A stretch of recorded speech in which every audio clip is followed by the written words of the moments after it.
Voilà. Second sujet, on a eu la semaine dernière, c'était Microsoft Inspire, pareil, une des conférences annuelles de l'éditeur. Alors, on avait eu la build, où on avait fait un épisode spécial.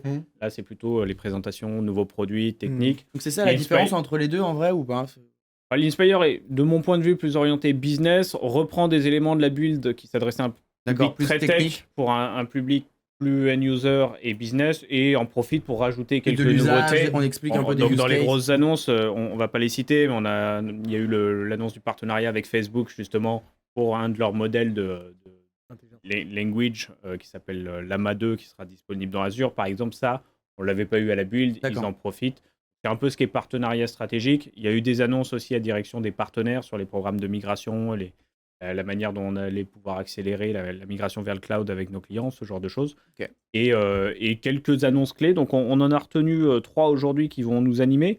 Donc, la première, c'est Copilot. On a enfin eu le prix de Copilot. On en parle depuis janvier presque. C'est ça. Voilà, c'est donc cet assistant qui va donc baser sur les moteurs GPT derrière et qui nous aidera avec l'API Graph vraiment profiter de tout l'écosystème Microsoft en l'interrogeant en langage naturel. C'est ça. On s'était dit, c'est waouh, ça va être super, mais ça va coûter cher. Quel prix? Est-ce que c'est le cas? Est-ce que ça coûte cher? Enfin, déjà, je vais te poser la question, c'est à combien? Et je vous demanderai si, d'après vous, ça coûte cher. C'est plus.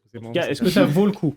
Ok, alors, le prérequis déjà, c'est d'avoir certains types de licences Microsoft 365. Donc, tu dois avoir soit une licence E3, soit une licence E5, soit une licence Business Premium et une 4e type de licence pour les SMB. Donc, tu montes en prix? Non, les dernières que j'ai données, c'était le plus bas. Globalement, on fait du plus cher au plus bas. E3, c'est la plus populaire en fait. E3 est la plus populaire. Voilà, oui, parce que je sais que donc, ça veut dire que t'as pas non plus le plus haut possible. Non, t'as pas le plus haut possible. Mais par contre, à ça, donc c'est le prérequis de base. Donc vous avez bien vu que j'ai pas parlé de E1. Donc ça veut dire que les clients qui ont des licences E1, ils sont pas éligibles pour le moment, en tout cas, à avoir l'add-on Copilot. C'est ça.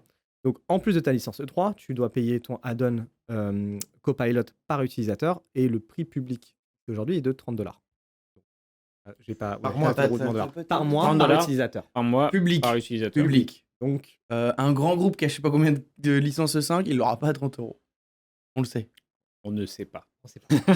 En tout cas, le prix on le saura. Voilà, le prix public, c'est $30 par mois par utilisateur comme add-on, en plus de ta licence E3, E5, Business Premium et l'autre SMB. Donc, alors, du coup, est-ce que ça vaut le coup? Benjamin, $30, est-ce que ça te choque déjà? Alors, première question. En fait, ça me choque. Ça me choque et ça me choque pas. Déjà, pour valider le truc, il faudrait déjà voir comment ça fonctionne, ce que ça peut redonner. Imaginons que c'est une dinguerie. Ouais. Je dirais qu'à l'échelle d'un petit groupe ou d'une population spécifique, ça me choque pas. Franchement, ils en ont besoin, c'est pas énorme.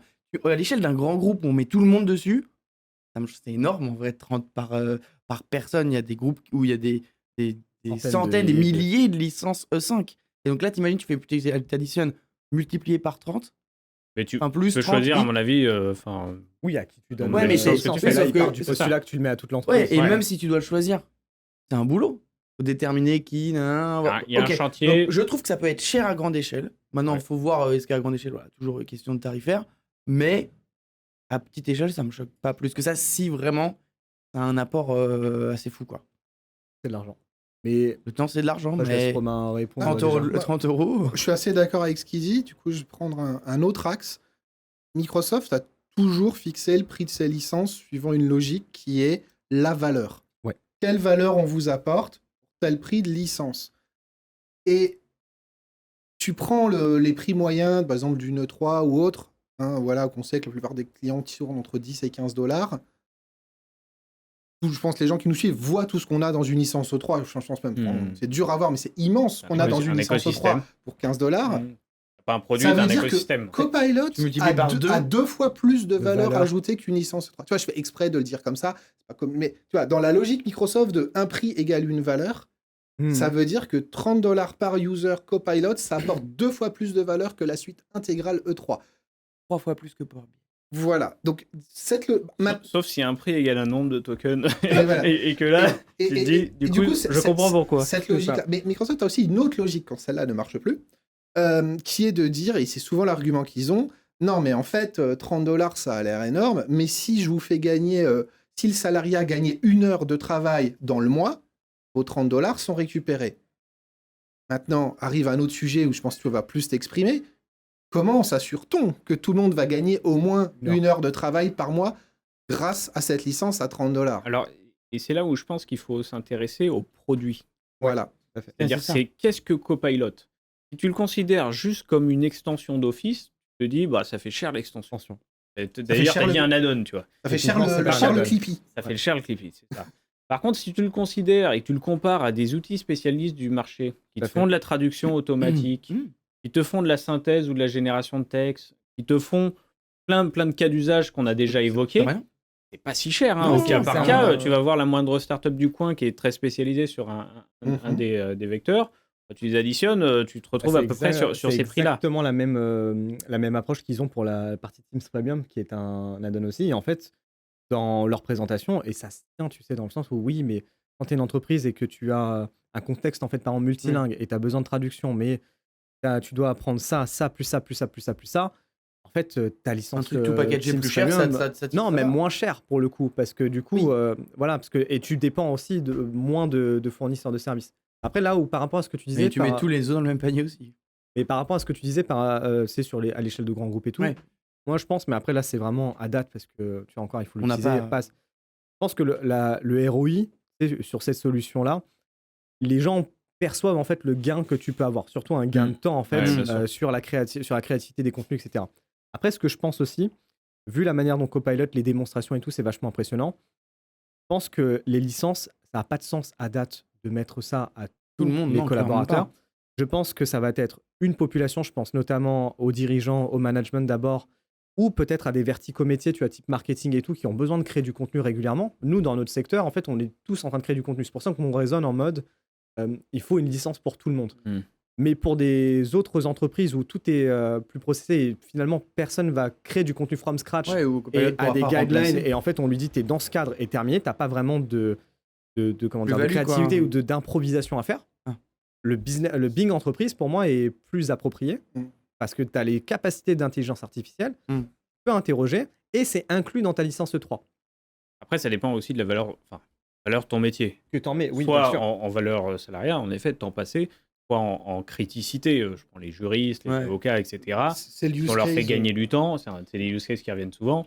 Bah là, tu te dis, ce fameux petit groupe de personnes, tu te poses même pas la question. Mais bien sûr. Une licence à 30 $, quand tu vois que des fois, Ah, $30 les de LinkedIn plus que Sales le 5. Navigator ou d'autres outils très spécialisés, Sales par exemple, Ouais. des licences quand même plutôt coûteuses et on se pose pas la question parce que c'est lié à un ROI business derrière. Un Comme daily. le copilot pour nos développeurs en fait. Exactement. C'est une population très Qui est identifiée, très et spécifique. qui est utilisé et, depuis très longtemps. Ouais. Et tu vois, les juristes, typiquement, moi, c'est un use case que j'ai envie qu'on ait du recul parce que c'est la population juriste, c'est le use case Copilot IA qu'on entend depuis des mois.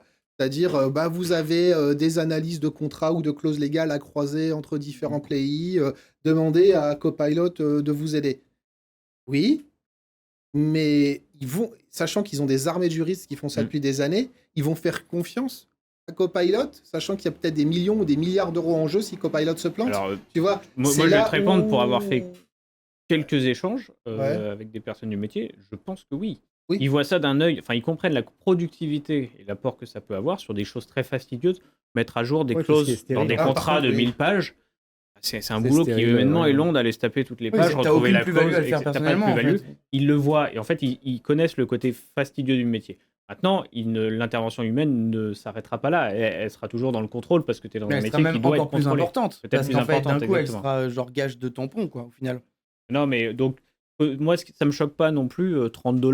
Je pense que ce qui est dur, c'est vendre un produit qui est intégré dans d'autres produits. Enfin, tu vois, par rapport à une app que tu achètes où tu as une interface, un front et le nouveau look, tu te dis, bah c'est ouais, c'est une sorte de je- DLC en plus, quoi. Ouais, C'est c'est genre, ça, t'as c'est déjà ça. le jeu, Mais mais c'est faut que tu sûr. rajoutes un Bah, truc. c'est tu vas avoir surtout, un c'est nouveau- surtout que ça te fait un peu le discours à Electronic Arts, c'est-à-dire regarde, achète mon produit, il va y avoir plein de mises à jour, et puis maintenant achète-moi les DLC que je t'avais dit qu'il y Non, en aurait même pas. ça, Et- même ça, je et- m'inquiète pas trop pour ce Non, mais cas-là. d'un point de vue marketing, ça peut être des fois plus dur parce que c'est intégré, ça a l'air d'être le petit plus dans Office, Ouais. alors qu'on sait que c'est un produit à part entière et que ça va avoir un impact très fort. Je pense que les gens le perçoivent déjà comme ça. Enfin, il y a eu Tant mieux, tellement hein. une popularisation, tu sais, de l'intelligence artificielle ces derniers Ouais, mois alors, pas avec partout, hein. GPT. Moi, j'en parle un peu à mes clients. Les clients, ils sont toujours avec les yeux comme ça.